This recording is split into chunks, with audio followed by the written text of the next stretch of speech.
simple things like just doing any form of exercise leaves me feeling absolutely fatigued and in an awful lot of pain.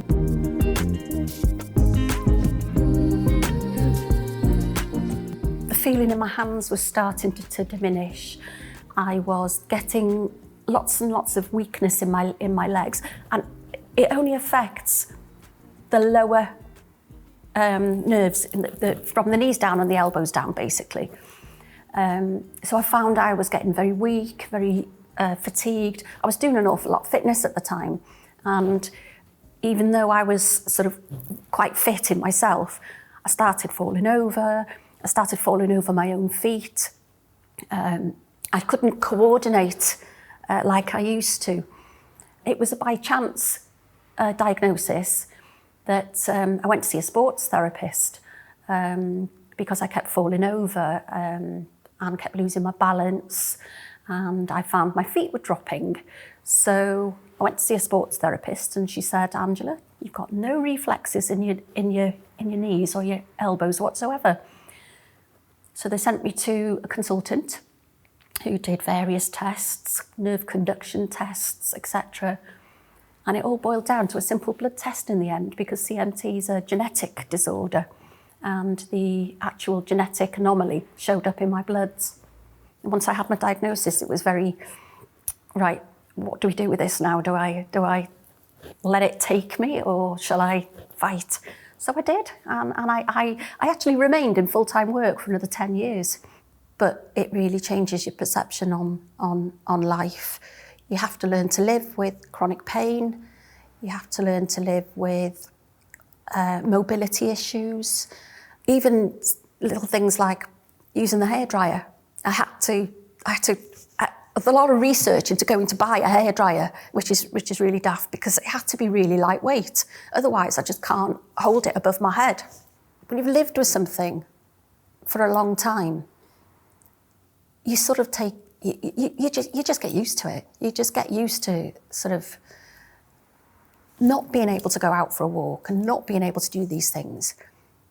And then you have to just find yourself, and I think that's what I'm trying. And I'm still trying. I'm trying every day to find things about me. So, and I just want people to know that regardless of what's going on in someone's life, or regardless of what's going on in someone's body, that you're still the same person inside, continually growing and learning and evolving. I joined a support group, a CMT Wales support group, and that was quite enlightening, really, looking at the differences between the treatment options in the north and the south of Wales. A friend of mine who I only got to know through the support group, she lives in Swansea, and her treatment plans and recovery plans are so much different to mine. I don't have a treatment plan, not as yet anyway, I don't have one, but she has one.